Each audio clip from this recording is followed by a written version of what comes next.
한 주일 동안 행복하셨습니까? 행복은 되어짐에 따라 와지는 거라 말할 수 없습니다. 그냥 내가 행복한 존재가 되는 것이 행복할 수 있는 이유가 되는 거라 여겨집니다.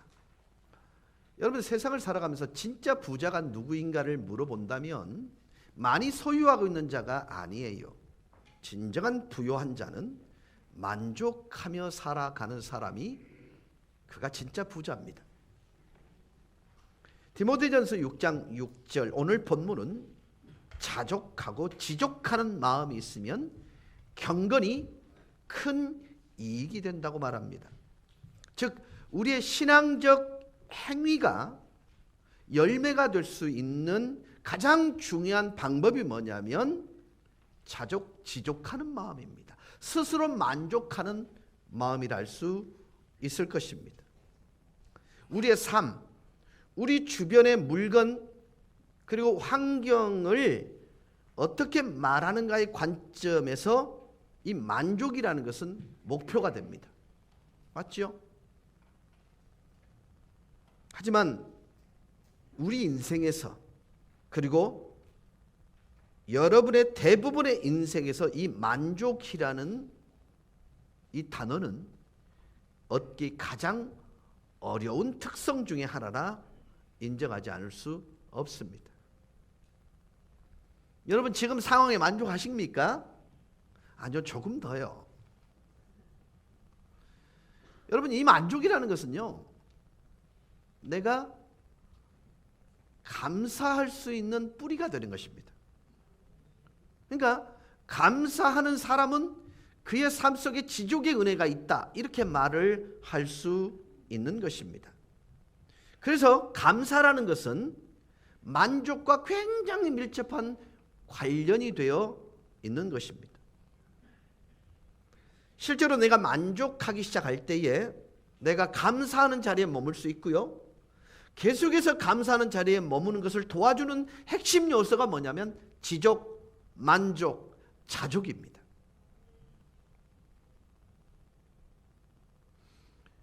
여러분 남편에 대해서, 아내에 대해서, 자녀에 대하여서 정말로 있는 그대로를 인정하지 않으면 우리는 행복할 수가 없습니다. 창세기에 나와 있는 가장 아름다운 구절 중에 하나가 뭐냐면 남편과 아내 된 사람들이 서로 벌거벗었을 때 부끄럽지 아니하였더라. 즉 가정의 가장 아름다운 모습이 뭐냐면 벌거벗었을 때 부끄럽지 않았다. 즉 있는 그대로가 그 가정의 가장 아름다움이더라, 이렇게 말하고 있는 거예요. 무엇으로 포장하지 않아도 있는 그대로가 그 사람의 가장 큰 아름다움이라는 것입니다. 그런데 우리는 대부분 뚝딱뚝딱 고쳐서 쓰려고 노력을 하는 것입니다. 여러분 그가 부족하다는 개념은 누구와 비교했을 때 부족하다는, 사실은 비교로부터 와지는 게 사실 불만이라는 거예요. 불만족이라는 것입니다. 그러나 하나님께서 이유가 있어서 그렇게 보내셨다라고 인정을 할 수만 있다면 그가 가지고 있는 가장 아름다움을 우리가 볼 수 있는 거예요. 그래서 그 남편에게 유익을 얻고 그 남편을 통해서 만족을 얻고 그 아내를 통해서 내 자녀를 통해서 만족과 기쁨을 누릴 수 있는 것입니다. 2020년, 24년 내년 10월에 우리 교회 부흥회는 주일마다 세 주일에 걸쳐서 부흥회를 하게 되는데 그 중에 한 분이 로봇 다리 엄마가 옵니다. 근데 그분의 간증의 주제는요, 없는 것에 불만족을 표시하다 보니까 행복이 없더라. 그런데 있는 것을 찾아보니까 없는 것보다 훨씬 더 만족과 기쁨을 주더라. 이게 주제예요. 여러분 하나님의 말씀은요, 지속적인 감사하는 사람이 될 수 있는 태도가 뭐냐면 매 순간 매일매일 하나님의 식과 하나님의 원칙을 따라 살게 될 때에 거기에 감사하는 사람이 되더라는 것입니다. 시편 92편 1절입니다. 지존자여 시편금과 비파와 수금의 정숙한 소리로 여호와께 감사하며 주의 이름을 찬양하며 아침에 주의 인자하심을 나타내며 밤마다 주의 성실하심을 베품이 좋으니이다. 여러분 여기는요 하나님을 찬양할 수 있는 모든 악기들의 종류가 상징적으로 요것만 나와 있습니다만은 시편 기자의 모든 마음은 그런 거예요. 이 땅에 존재하는 모든 악기를 다 나열하고 싶었을 거예요. 그게 무슨 뜻이냐면요, 내가 할 수 있는 정말 모든 방법으로 감사하라는 것입니다. 여러분 시편 100편 제가 참 좋아하는 성경인데요, 시편 100편 1절에서 5절 말씀 같이 보시겠습니다. 온 땅이여 여호와께 즐거이 부를지어다. 기쁨으로 여호와를 섬기며 노래하면서 그의 앞에 나아갈지어다. 여호와가 우리 하나님이신 줄 너희는 알지어다. 자, 여호와가 나의 하나님인 것을 아는 것. 두 번째, 그가 나를 지으신 자라는 걸 아는 것. 세 번째, 그래서 나는 그의 소유된 자라는 것 아는 것. 그래서 그분의 온전한 통치 가운데 보절함 속에 들어간 백성이라는 걸 아는 것. 그가 나를 기르시는 목자라는 사실을 인지하고 아는 것을 통해서 내가 누릴 수 있는 모든 분복이 있는데, 그런 지존자의 그분이 거하는 그 궁에 들어가고 그 궁의 문을 열 수 있는 게 뭐냐면 감사함이라는 것입니다. 여러분 이건 굉장히 중요한 것입니다. 그분과 나와의 관계를 되돌아보면서요, 그분이 나에게 어떤 존재라는 걸 인식하는 거예요. 근데 그분이 그곳에 거하시는 거예요. 근데 거하시는 그분 궁에 들어가고 나올 수 있는 유일한 열쇠가 되는 게 뭐냐면 감사함이라는 거예요. 여러분 하나님이 여러분의 구원자이신 것, 그리고 그분이 나를 지으신 것, 그분이 내 소유, 그분의 소유된 자가 나라는 사실을 인정하는 것은요, 감사의 삶을 살아가는 첫 번째 첩경이 된다는 것입니다. 신약에서 항상 감사하는 삶 속에서 하나님의 요구되어지는 그 감사가 확대되어지고 늘어가는 것을 느끼실 수 있을 것입니다. 데살로니가전서 5장 16절에서 18절입니다. 항상 기뻐하라. 쉬지 말고 기도하라. 범사에 감사하라. 이것이 그리스도 예수 안에서 너희를 향하신 하나님의 뜻이니라. 사도 바울이요, 감사의 범주에 포함하지 않는 게 뭐가 있어요? 이해가 안 되십니까? 사도 바울은 감사의 범주 내에서 어떤 것도 뺀 것이 없습니다. 긍정적이든 부정적이든 어떤 상황이나 환경도 빼놓지 않았습니다. 제외시키지 않았습니다. 우리들의 인생의 어떤 부분도 감사의 범주 안에서 빼지 않았어요. 빼지 않았습니다. 성경은 단호합니다. 지존자가 내 아버지이신 것을 고백하는 자가 그분이 거하는 곳에 들어가는 유일한 열쇠가 감사함이라는 걸 알고, 이것을 신약시대에 확대해서 어떻게 해석하냐면, 우리 인생의 어떤 부분도 감사의 범주 안에 포함되지 않는 것이 없다, 이렇게 얘기하고 있단 말이죠. 여러분 지금 저는요, 극단적으로 정말 치명적인 암을 경험하고 있는 두 사람을 중간에서 딱 보고 있습니다. 그런데요, 지존자에 대한 확정된 믿음이 견고한 어떤 이는요, 어떠한 상황적 변화에 일희일비 안 하더라고요. 전이가 되었음에도 거기에도 감사, 전이가 되었음에도 불구하고 하나님에 대한 주권을 인정하는 것. 그래서 저에게 이렇게 말하는 거예요. 목사님이 말씀하신 대로 주소지 변경인데 뭐에 달라질 게 있겠습니까? 여러분, 우리가 근심하고 염려하는 그것으로 인하여 저 상황이 바뀌어진다면 얼마든지 그렇게 하세요. 그러나 상황을 변화시키는 것은 감사합니다. 근데로 상황을 변화시키는 게 아니라 상황에 놓인 나를 변화시키는 경우가 많더라는 것입니다. 어떤 분이요, 어렵게 자리를 잡았는데 그 어렵게 잡은 자리를 좀 이탈해서 너 저기 가서 그걸 좀 해야 되겠어. 저기 가서 내 이름을 좀 나에게 영광을 돌리는 삶을 살아야 했어. 그러니까 이분이요 정말 고민하다가 하나님 그거는 못하겠어요. 그랬더니 하나님이 이렇게 말씀하시더랍니다. 그래? 그럼 너 여기 있어. 내가 거기 갈게. 여러분, 성도된 우리는요 그분이 함께 있을 때 의미가 있는 거예요. 그분이 떠나버린 나는요 사막이에요. 여러분, 그분께서 너 그래 남아있어, 내가 갈게, 이렇게 말씀하시는 상황을 만드신다면 여러분 어떡하시겠어요? 우리는요 살아있을 때 산자가 아닌 것입니다. 모든 것을 잃어버린 것입니다. 여러분, 모든 것을 얻어도 하나님을 잃어버린 자는 다 잃어버린 것입니다. 그러나 다 잃어도 하나님을 얻은 자는 모든 것을 다 얻은 자가 우리 성도된 저와 여러분인 것입니다. 여러분, 오늘 본문에서는요 항상 기뻐하라, 범사에 감사하라. 감사의 범주 내에 어떤 것도 제외시키지 않았습니다.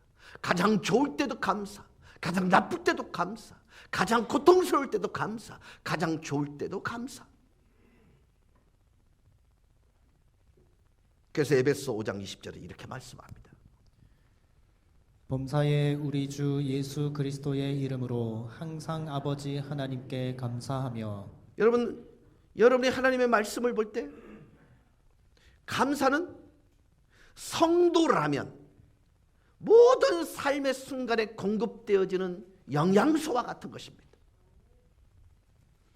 여러분 한번 생각해 보세요. 여러분의 모든 삶의 순간에 감사가 공급되고 있다면 여러분은 지옥 같은 상황 속에서 천국을 사는 사람입니다. 그래요.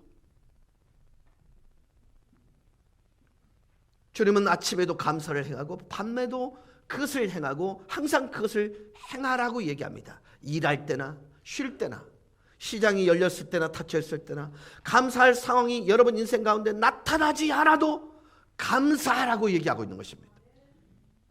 시간은 중요하지 않아요. 감사의 태도가 중요하다는 것입니다. 주님은 항상 기뻐하라, 범사에 감사하라고 합니다. 언제 어느 순간에나 어디서나 인생의 어떤 기간 중에라도 여러분은 기쁨과 감사하는 마음으로 살고 있어야 그가 성도라는 것입니다. 다 이유가 존재합니다. 그러나 그것이 우리의 기쁨을 앗아가서는 안 되는 것입니다. 기쁨이 그것을 이기는 자, 극복하는 그런 상황을 우리는 만들어야 하는 것입니다. 사실 때때로 이 감사를 유지하기가 정말 힘든 세상을 살아가고 있습니다. 우리가 살아가고 있는 세상, 우리를 에워싸고 있는 주변은요 감사와는 완전히 정반대 상황으로 흘러가고 있습니다. 우리가 살아가고 있는 현재 세상은요 비관적입니다. 문제지향적인 세상입니다. 언제나 축복이 아닌 문제와 연관하여 우리 주변에서 진행되어지고 있습니다. 예를 들면 사람들이 현재 대한민국 경제에 대해서 얘기할 때 청년 실업이 심각하다고 얘기합니다. 들어보셨나요? 청년 실업 심각합니다. 그거 들어보셨어요? 근데 몇 프로인 줄 아세요? 5.1%입니다. 자, OECD 국가 중에 청년 실업률 1위가 스페인입니다. 27.4%입니다. 스페인 3위입니다. 24.9%입니다. 중국 21.3%입니다. 영국 11.4%입니다. 독일 6.1%입니다. 왜 그들은 헤드라인에 취업률 94.9%라고 그렇게 말하지 않을까요? 어떤 뉴스에도 이걸 보도하는 건 없습니다. 그들은 우리 청년 중에 94.9%가 일을 가지고 있다는 이 놀라운 일들을 왜 보도하지 않을까요?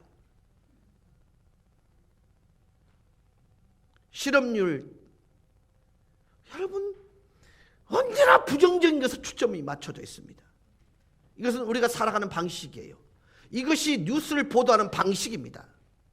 이것이 우리의 문화가 우리에게 지대하게 영향을 끼치고 있는 환경이라 볼 수 있습니다. 그러나 하나님 말씀은 정반대입니다. 주님은 여러분 중에 얼마나 많은 사람들이 일을 쉬지 않고 있는지 상관하지 않습니다. 주님은 말합니다. 그럼에도 불구하고 감사할 이유가 있다고.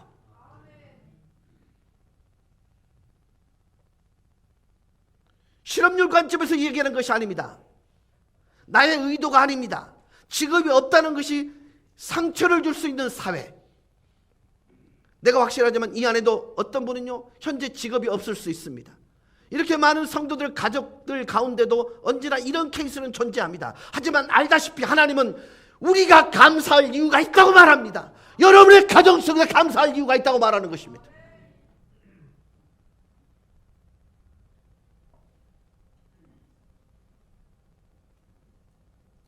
생활 방식으로 감사의 태도를 가질 수 있다는 것입니다. 근데 문제는 이것입니다. 만일 우리가 가져야 하는 것이 언제나 감사의 태도라면 어떻게 그렇게 됐느냐는 것입니다. 여러분, 감사는 모든 그리스도인들에게 적용되는 규칙이고 원리입니다. 우리들 모두는요, 이런 분야에서, 모든 분야에서, 모든 상황에서 감사를 사용할 수 있어야 합니다. 저는요, 제일 재수없는 게요, 내가 뭐 나는 심각해가지고요, 이래가 되겠어요 이러고 있으면요, 꼭 그런 인간이 있습니다. 감사하세요. 기받고 싶은데요, 근데 그게 답인데 어떡해요? 그래서 집에 가서 곱씹어 보는 것입니다. 저 인간이 나한테 감사하세요 그랬으면 이유가 있을 건데. 근데 놀랍게도 여러분, 불만과 원망해야 될 이유보다 감사해야 될 이유가 훨씬 더 많더라는 것입니다. 그걸 꺼내 쓰지 못하는 거예요. 뭐 때문에? 감정 때문에. 내가 거절당했다는 사실 때문에 이 좋은 카드를 못 쓰는 거예요.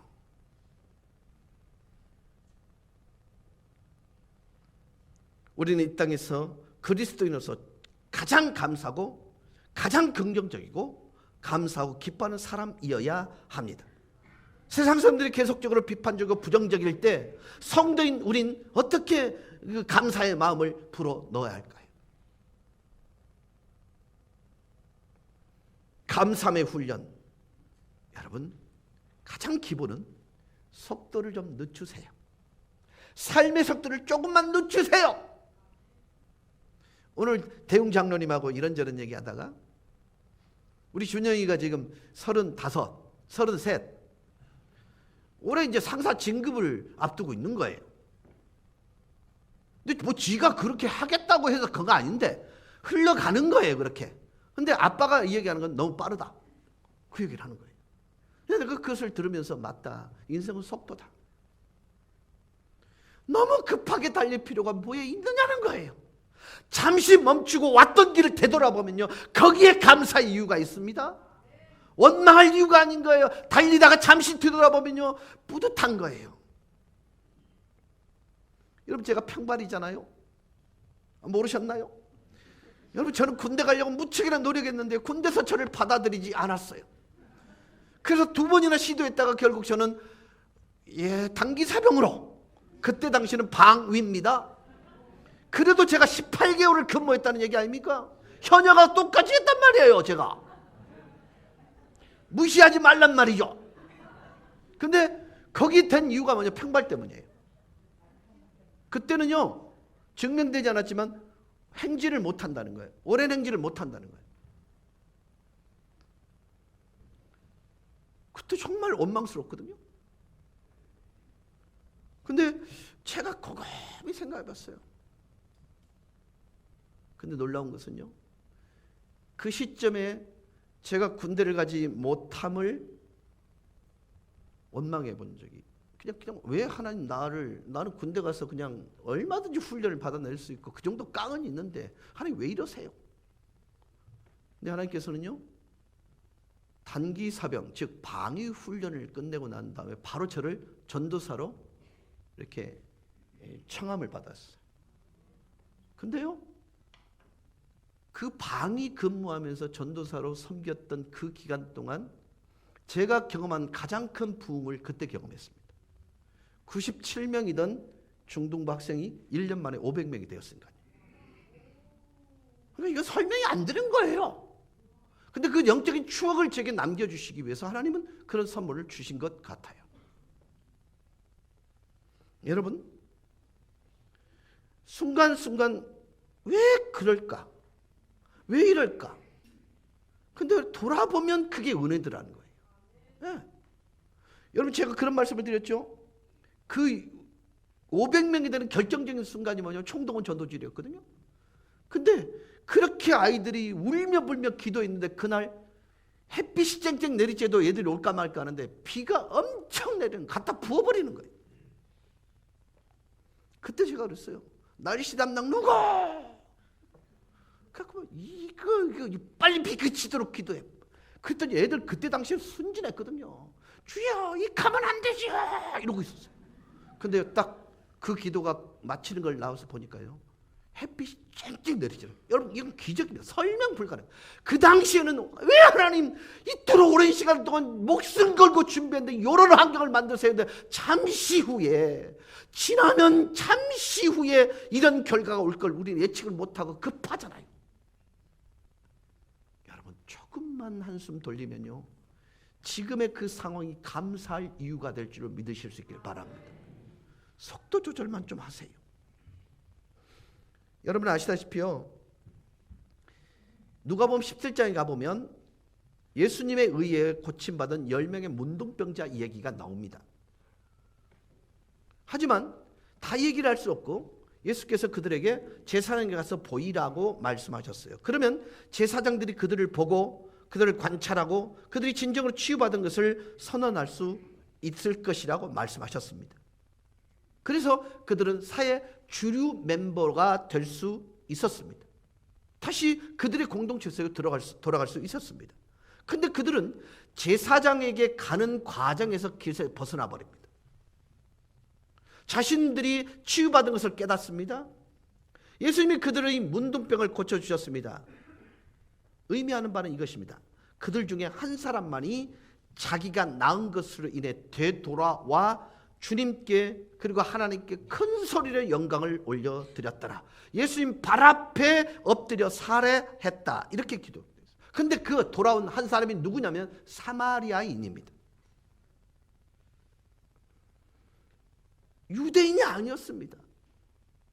그 당시 종교적으로 혼합되어 있던 사마리아 사람이었습니다. 유대인들은요, 사마리아인들을 경멸했습니다.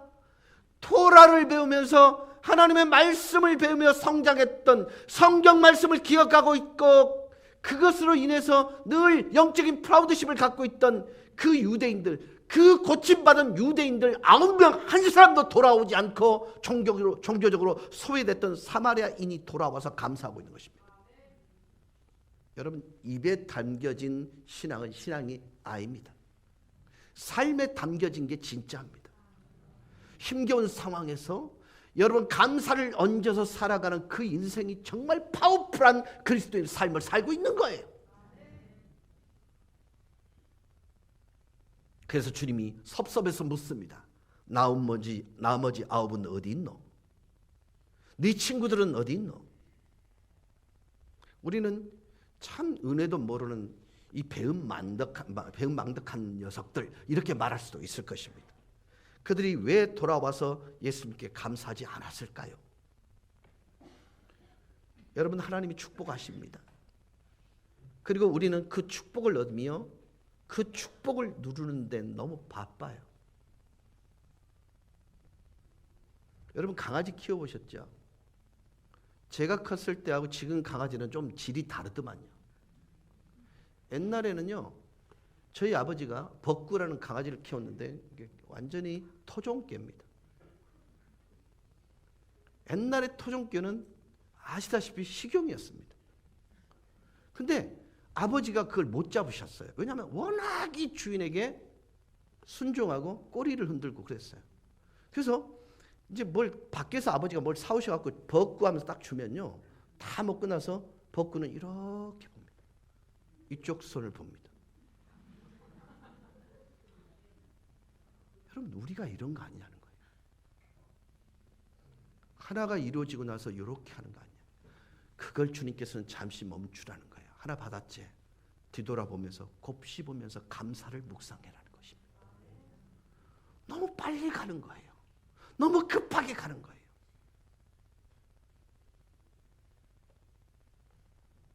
우리는 너무 바빠. 멈춰 서서 내가 받은 축복을 누리지 못하고 묵상하지 못할 때가 많습니다. 조금만 속도를 낮추십시다. 그리고 나를 위해 이루신 그분의 일을 묵상하십시다. 여러분, 물질적인 축복이 아니라 영적인 축복에 주안점을 두고 주님 안에서 기뻐하게 될 때 이게 기독교인의 삶의 양식이 되어버리는 것입니다. 빌립보서 4장 4절입니다. 주 안에서 항상 기뻐하라. 내가 다시 말하노니 기뻐하라. 이 말은 여러분 그래요. 옛날에는 여러분 정규 방송이 끝나면 애국가가 나왔습니다. 저희 집이 방 한 칸이었어요.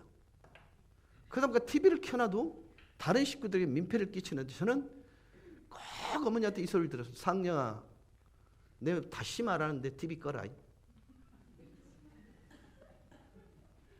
이 다시라는 뉘앙스가 뭐예요? 처음 말을 듣지 않았다는 얘기죠. 아니, 무슨 말이 못 알아들어요? 내 다시 말하는데 TV 꺼. 첫 번째 얘기한 걸 듣지 않았다는 얘기입니다. 여러분, 내가 다시 말하는데 항상 기뻐하라는 말은요, 안 들어요.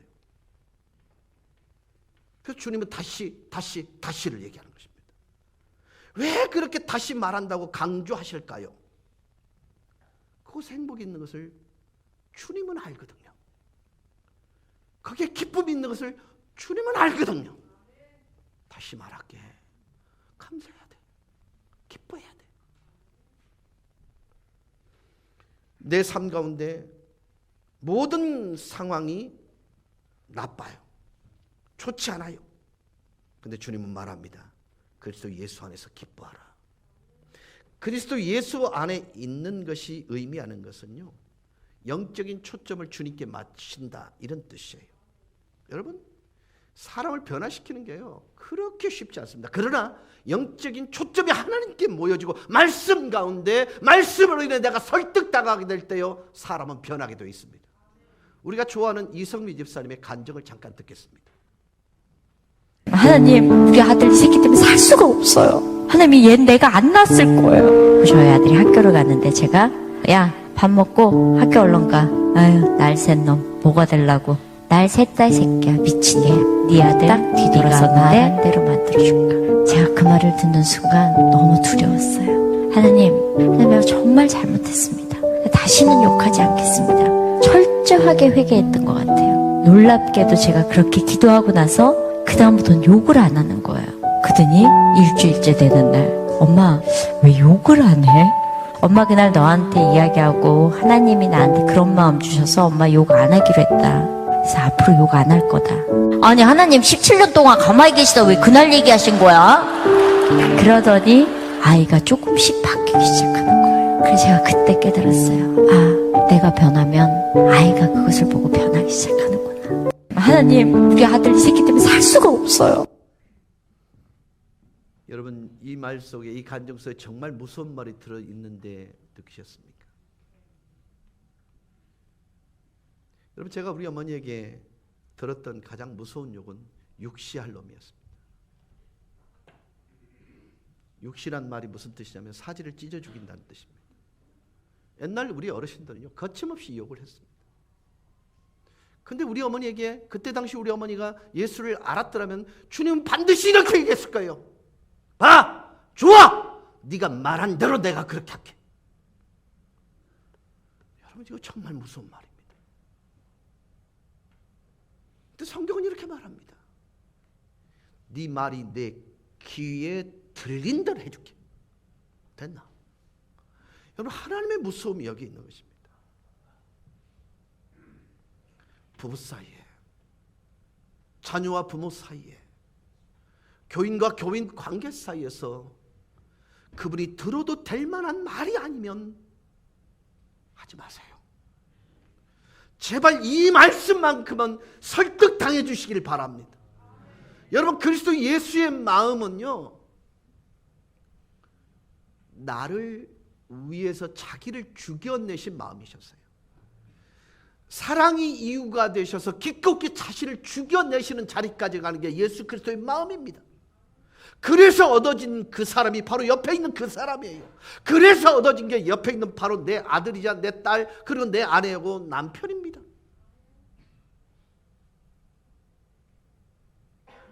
하나님께서 그렇게 살면 안 된다고 말씀하실 때는요, 설득당하세요.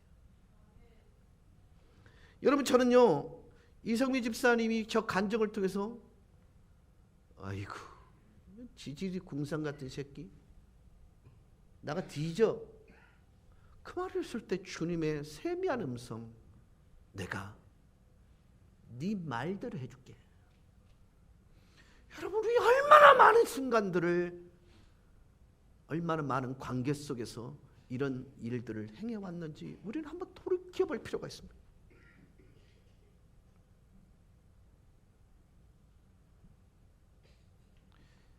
우리 이런 찬양을 찾아요. 나의 입술의 모든 말과 나의 마음의 묵상이 주께 연락되기를 원하네. 정말 그래도 됩니까? 여러분 마음속에 있는 그대로를 하나님께 올려드려도 괜찮겠습니까? 여러분의 입술에 담겨진 그를 그대로 올려드려도 괜찮겠습니까? 그게 입술의 열매를 짓는 약속이 하나님 앞에 들려졌을 때 괜찮겠습니까?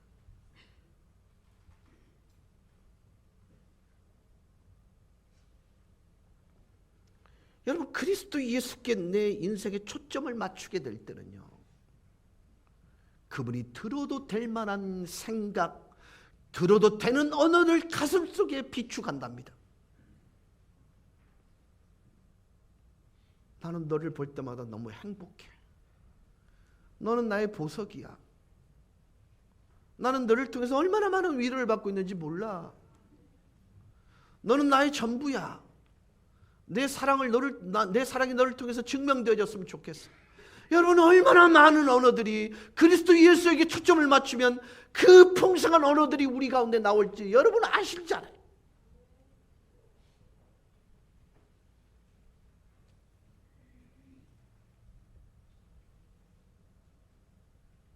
내가 언제나 감사할 수 있는 이유가 뭐냐? 예수님의 말씀에 설득당했기 때문에 그럴 수 있는 거잖아요. 우리들이 우리 인생에서 영원한 꿈에 초점을 맞추게 될 때 감사의 태도를 가질 수 있고, 언제나 그것이 내게서 나갈 수 있는 가장 강력한 영적 무기가 될 수 있다는 것입니다. 시편 92편 1절 2절을 다시 읽겠습니다. 여호와께 감사하며 주의 이름을 찬양하며 아침에 주의 인자하심을 나타내며 밤마다 주의 성실하심을 베품이 좋은 날. 하나님의 사랑, 하나님의 온유하심, 하나님의 신실함, 하나님의 영원히 통치하신다는 그 사실을 시편 기자는 우리에게 고백하고 있어요. 다시 말해서 모든 것이 언제나 어디서든 하나님의 다스림 안에 놓여 있다라는 것입니다.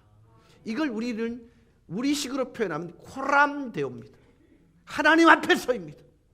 여러분, 이 의식이 있으면 상황보다 더 큰 영적인 힘이 발휘가 됩니다. 감사할 수 있어요.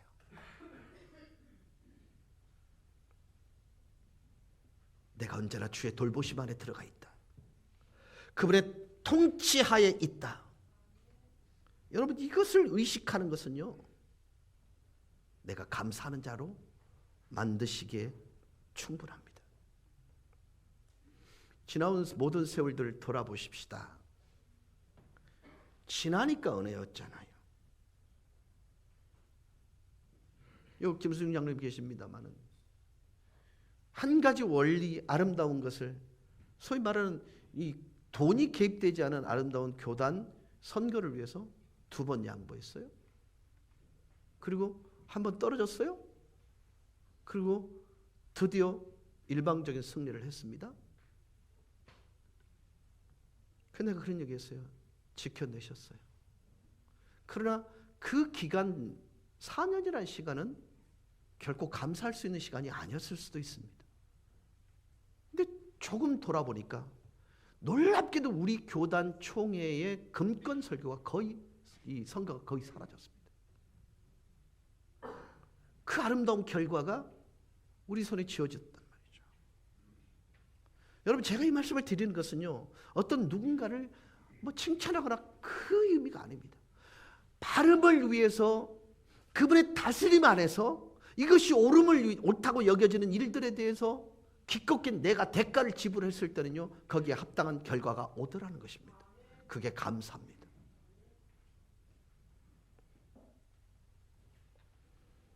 시편 105편 1절 2절입니다. 여호와께 감사하며 그의 이름을 불러 아뢰며 그 행사를 만민 중에 알게 할지어다. 그에게 노래하며 그를 찬양하며 그의 모든 기사를 말할지어다. 오늘 처음 나오신 분들은 아마 제일 답답했던 게 뭐냐면 내가 모르는 노래를 부르는 거예요. 근데 그러니까 참여는 하고 싶은데 모르니까 그냥 입만 립싱크를 하는데 정말 어색하셨을 거예요.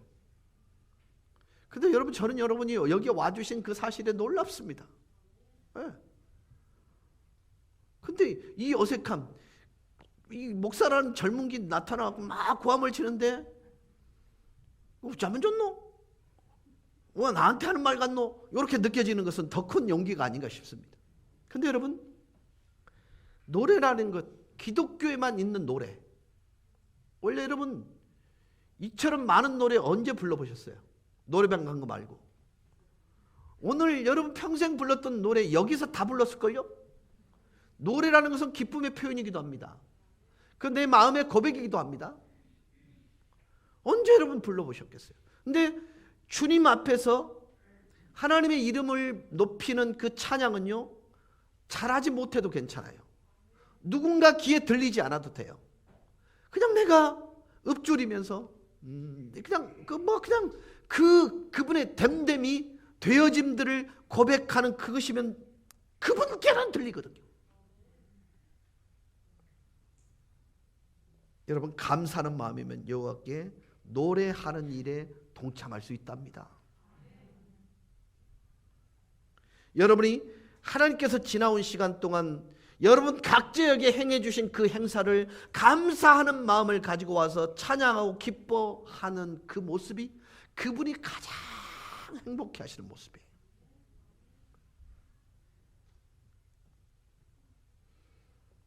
시편 105편 2절에서 5절 말씀입니다. 그의 모든 기사를 말할지어다. 그 성호를 자랑하라. 무릇 여호와를 구하는 자는 마음이 즐거울지로다. 여호와와 그 능력을 구할지어다. 그 얼굴을 항상 구할지어다. 그 종 아브라함의 후손 곧 택하신 야곱의 자손 너희는 그의 행하신 기사와 그 이적과 그 입의 판단을 기억할지어다. 지금 시인은요, 이스라엘의 놀라운 역사를 상고하면서 이렇게 고백하고 있는 것입니다. 언젠가 제가 그런 말씀을 드렸는데 기억나실지 모르겠습니다.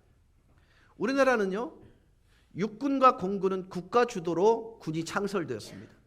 그러나 해군은 안동교회를 중심으로 해서 만들어진 민병대와 같은 그런 설립 배경을 가지고 있습니다. 손원일이라는 선정도 목사님의 아들이었던 손원일이라는 사람이 17명을 모집해서 민병대를 만들겠다는 생각에서 모았는데 71명이 온 것입니다. 그렇게 시작된 게 대한민국 해군입니다. 그리고 안동교에서 모든 경비를 다 댔습니다. 근데 어느 날 재래식 무기조차도 없었던 그 어느 날 북한은 보니까 군함도 있고 배도 있는데 대한민국은 전투함이 하나도 없었습니다. 그래서 그 민병대 부인들이 싹바느질을 해서 돈을 모았습니다. 5만 달러. 그걸 가지고 이승만 대통령이 갑니다. 그랬더니 이승만 대통령이 국고에서 10만 달러를 줍니다. 그래서 하와이로 날아가 가지고 군함을 사는데 군함에 이게 대포가 없어요. 그래서 다시 그걸 사가지고 돌아왔습니다. 그때가 1954년입니다. 그것이 어디에 배치하면 동해에 배치됩니다.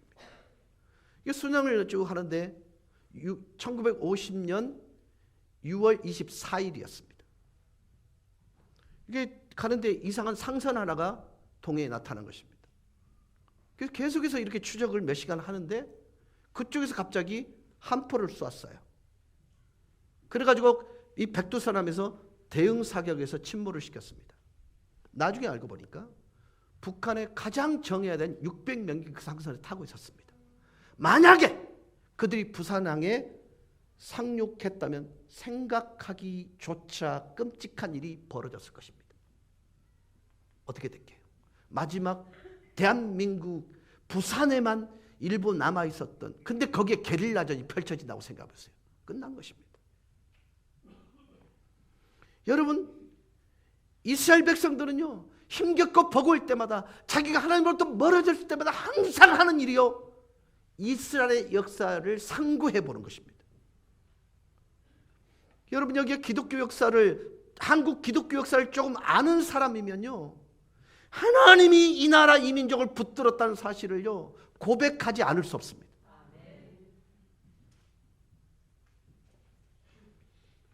여러분, 대한민국 기독교 재단으로 출발하지 않은 대학이 어디 있어요?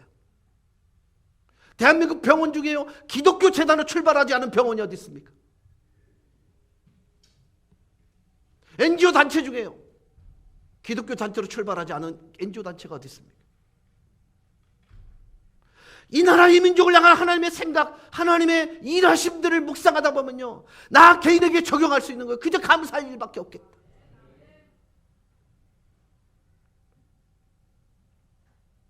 하나님께서 어떻게 주님의 약속을, 영원한 약속을 기억하시고 이스라엘 백성들도 이루셨는지를 그를 묵상하고 기억하는 일을 통해서 이스라엘 백성들은요, 감사할 수 있었던 것입니다.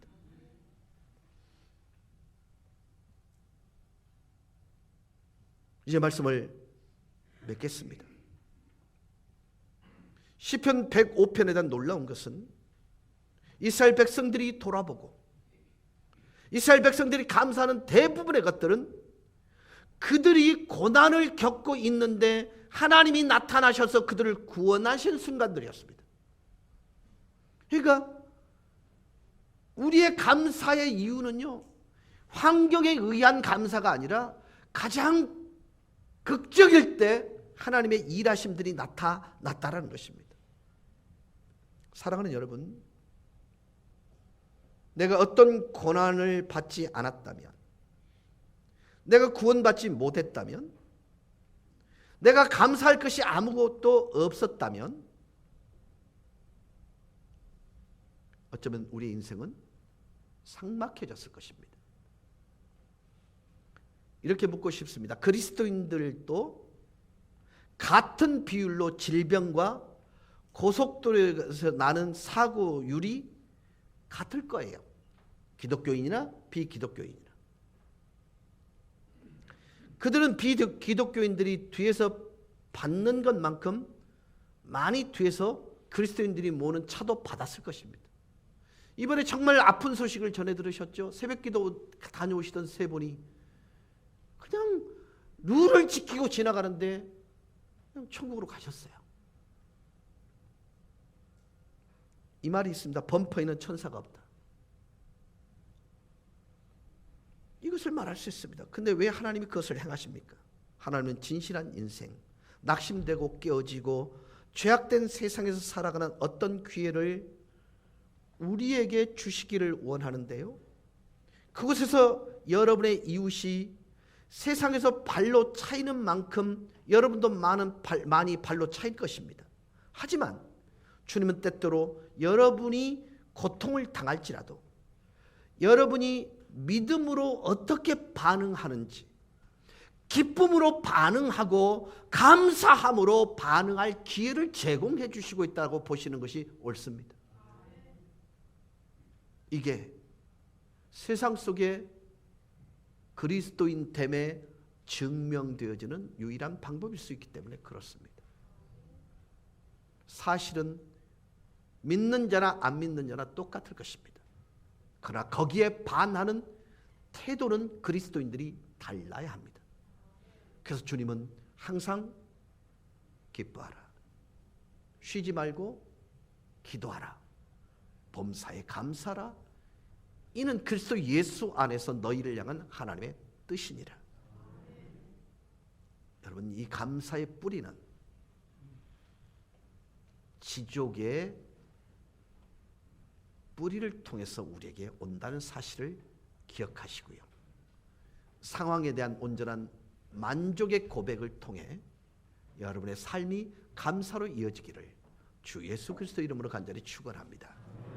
우리 다 같이 기립하셔서 찬양하십시다.